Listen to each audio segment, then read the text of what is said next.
On 1 September 1944, Dwight Eisenhower stood alone at SHAEF headquarters contemplating a choice that would shape Europe and stain his conscience forever. The war pressed inward on him, maps trembling beneath tired fingers, while reports from Normandy to the Siegfried Line screamed for decisive command. Eisenhower thought of Patton, brilliant and uncontrollable, then of Montgomery, cautious, methodical, and politically reliable. This was not theory or pride. It was blood and momentum, armies, balanced on a single decision. In that quiet room, far from foxholes and screams, Eisenhower weighed alliance politics against speed, brutality, and risk. Montgomery promised order and unity, a single thrust northward, a plan that soothed coalition fears and British pride. Patton promised chaos and velocity, steel crashing east without pause, victories bought with audacity and unacceptable casualties. Outside the window, Europe burned inch by inch, civilians fled and soldiers marched toward fates they could not see. Eisenhower finally leaned toward Montgomery, believing control would save lives, unaware of the costs hidden beyond the maps.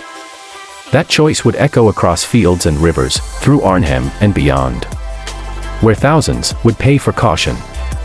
By 10 September 1944, the Allied advance had outrun its own success. Supply lines stretched thin, victories piling faster than fuel. Patton raged from Lorraine, engines idle for lack of gasoline. Convinced the war could end by Christmas, he sent message after message, sharp, urgent, and unapologetic, demanding freedom to drive east without restraint. Eisenhower read them carefully, feeling both admiration and fear, knowing Patton inspired men but terrified politicians. Montgomery waited patiently in Brussels, presenting calm confidence. A single bold operation to crack Germany open. Operation Market Garden promised elegance. Airborne troops seizing bridges, armor rushing north, the war ending cleanly. British pride hung heavy in the air. Churchill watching closely, expecting leadership equal to sacrifice already given. Eisenhower felt the pressure tighten. Alliance unity mattered as much as victory itself. Choosing Montgomery meant balance, appeasing Britain, keeping command centralized and predictable. Denying Patton meant restraint, slowing the most aggressive spearhead in Europe.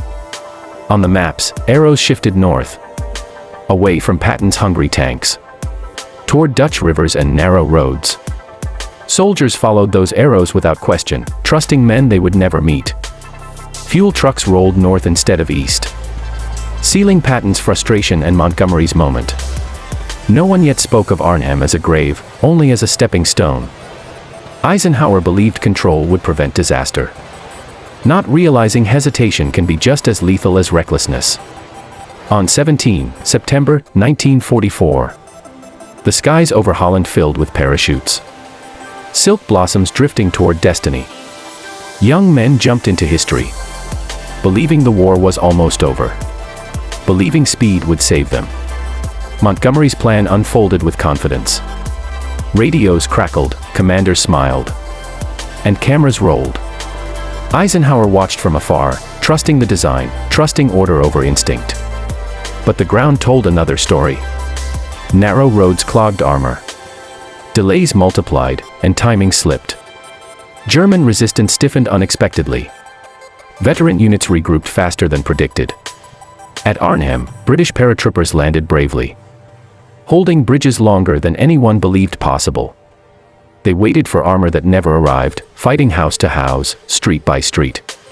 Patton listened from the south, furious and helpless, knowing momentum once lost is rarely regained.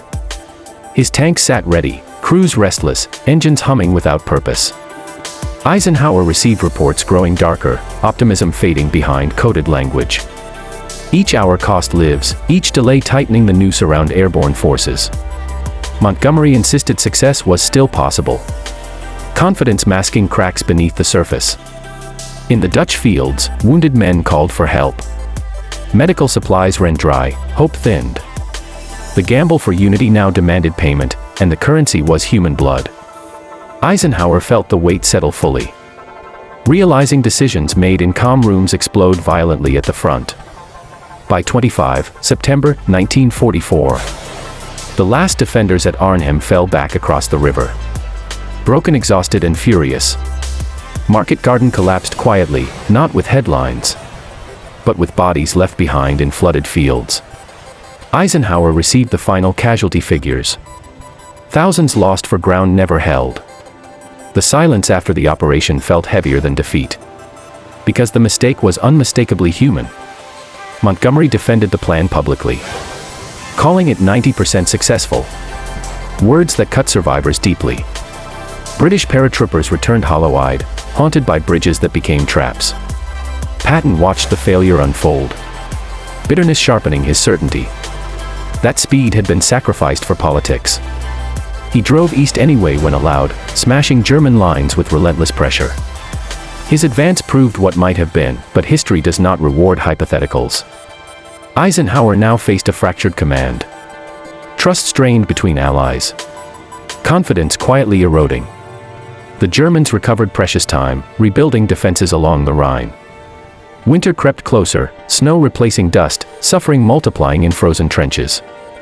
Soldiers paid for delay with frostbite, starvation, and death. Civilians suffered too, Dutch cities starving. Caught between promises and reality, Eisenhower carried the burden inwardly, knowing unity had been preserved, but at terrible cost. The war would continue longer, harder, and bloodier than it needed to be. In choosing Montgomery over Patton, Eisenhower had chosen control over chaos, and the bill had arrived. As October 1944 unfolded, the consequences of delay hardened across the Western Front, turning momentum into mud and misery. Eisenhower now pushed for a broad front again. But time, once lost, refused to return. German forces dug deeper, fortifying the Siegfried Line, transforming villages into killing zones. Patton advanced through Lorraine, fast, brutal, and relentless, proving his instincts were not reckless fantasy. Each mile he gained came at a cost, but it was a cost already being paid elsewhere. Montgomery regrouped slowly, defending his reputation, while soldiers absorbed the price of failed ambition. Eisenhower stood between them, commander of men who trusted him with their lives. Reports crossed his desk daily, casualties climbing, progress slowing, winter closing in. He questioned himself privately, replaying September again and again. Had unity truly required hesitation? Or had caution simply delayed the inevitable slaughter? Soldiers sensed the shift. Confidence replaced by endurance, hope narrowed to survival. The German army, though wounded, gained breathing room it desperately needed. That breathing room would soon be spent in blood, during a final desperate gamble. In Ardennes forests, plans began to form, unnoticed and underestimated. Eisenhower could not see it yet, but the shadow of his earlier decision stretched forward. The war was not ending early, it was preparing to strike back. Every delayed victory carried a hidden consequence, and history was lining them up. On 16 December 1944, the German counterattack erupted through the Ardennes, forests exploding with artillery and surprise. Eisenhower woke to chaos. Reports flooding in, units shattered, lines bending dangerously. The breathing room gained after Arnhem now revealed its purpose, giving Germany one last violent chance. Snow fell relentlessly, masking movement, freezing wounded men where they lay. American divisions collapsed under pressure. Young soldiers facing tanks in white silence. Patton reacted instantly, pivoting his army north in a maneuver still studied today. His speed saved Bastogne, proving again, momentum could decide life or death. Eisenhower authorized everything Patton demanded, trust finally outweighing restraint. Montgomery arrived to coordinate northern defenses, calm and methodical under fire. Tension simmered beneath cooperation, memories of September never far away. The Bulge swelled, then slowly, painfully, began to shrink. Casualties mounted into the tens of thousands, frostbite rivaling bullets. Civilians froze in cellars, villages erased, forests shattered. Eisenhower carried responsibility for every loss, knowing earlier choices shaped this moment. The counterattack failed, but the cost was staggering. Victory moved closer, yet it dragged behind it a trail of unnecessary suffering. The war's final months would be won, but never easily, never cleanly. By January 1945, the Bulge was erased, but the scars remained etched into men and memory. Eisenhower toured the front. Faces hollow, voices quiet. Victory stripped of celebration. Patton pressed east again, relentless as ever, driving through broken defenses toward the Rhine. His methods were brutal, fast, and unforgiving, yet they worked. Montgomery advanced more cautiously in the north, rebuilding credibility, protecting his forces. Eisenhower balanced them carefully now, wiser, heavier, less certain than before. Every town taken revealed camps, civilians starved, crimes impossible to ignore. The urgency returned, but winter slowed everything, rivers froze, engines failed. Soldiers marched through ruins, sensing the end but fearing the cost still ahead. Eisenhower approved riskier operations, learning too late that safety can also kill. The Rhine loomed, last great barrier, symbolic and lethal. When bridges fell intact, commanders acted without permission, instincts overriding orders. Eisenhower allowed it, understanding momentum could not be wasted again. The shadow of Arnhem followed every briefing, every crossed river. Lives lost, their whispered warnings now finally heard. The alliance held, but trust had been tested in blood. The final drive into Germany would reflect lessons paid for dearly. On 7 March 1945, the bridge at Remagen stood intact. A miracle born from hesitations opposite. American troops crossed instantly, not waiting for perfect plans or political balance. Eisenhower approved after the fact, choosing momentum over order without regret. Patton surged south, Montgomery pushed north, Germany cracking between them. Cities fell rapidly, resistance collapsing into scattered desperation. The cost remained high, but the end was finally visible. Eisenhower reflected privately. Knowing this speed echoed Patton's long-denied instincts. Every mile gained felt like a correction, too late to save those already lost. Camps emerged from the forests, horror revealing what delay had prolonged. Soldiers hardened, anger replacing fatigue, purpose sharpening with truth. The alliance strained but functioned, necessity forcing unity at last. Montgomery no longer argued for singular glory, only completion. Patton no longer demanded freedom, he took it when needed. Eisenhower commanded differently now, listening more, controlling less. The lessons of 1944 guided 1945. History rarely forgives slow learners, but it records them honestly. Germany's collapse was inevitable, yet the path there remained stained. By April 1945, the Western Allies tore into the heart of Germany. Resistance reduced to fragments. Eisenhower refused a race for Berlin, choosing containment over spectacle once again. Patton fumed quietly, Montgomery accepted it, the pattern familiar and heavy. Soviet armies closed from the east, paying their own terrible price. Eisenhower feared collision more than delay. Another decision shaped by alliance politics. Cities surrendered without fights, others burned needlessly in final moments. American soldiers pushed on, exhausted, hardened, numb to ruin. The war's end felt certain, yet distant for those still advancing. Eisenhower toured liberated camps, shaken beyond expression. Faces etched into his memory forever. He questioned every earlier hesitation. Every life stretched across extra months of war. Patton spoke openly now, bitterness laced with vindication. Montgomery stayed composed, history yet to judge him fairly. The alliance held together, but the cost ledger was finalizing.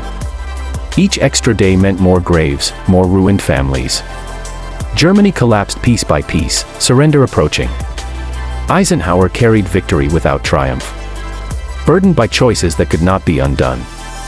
The decision made in 1944 followed him to the end. On 7 May 1945, Germany surrendered unconditionally. The war in Europe finally ending in silence. Eisenhower signed the documents calmly. Victory achieved, but relief mixed with quiet sorrow. Celebrations erupted across capitals. Yet fields and forests remained crowded with graves. The decision to favor Montgomery over Patton resurfaced in memory. Unavoidable and unresolved. Eisenhower never publicly condemned himself, but letters and reflections revealed lingering doubt. He had preserved alliance unity, prevented political fracture, and ensured coordinated command. Yet unity had come at a cost measured in weeks of war and thousands of lives. Patton's speed might not have ended everything sooner, but delay had undeniably prolonged suffering. Montgomery defended his record, history weighing success against consequence. Soldiers returned home carrying scars, physical and unseen, shaped by decisions far above them. Eisenhower emerged as a statesman general, respected, restrained, and deeply human. His choice reflected leadership under pressure, imperfect and burdened by impossible trade-offs.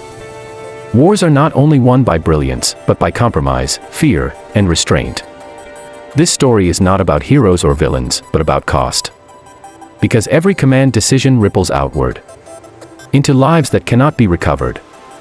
Eisenhower won the war, but the echoes of that choice never fully faded. History remembers victory, but it also remembers the price paid to reach it.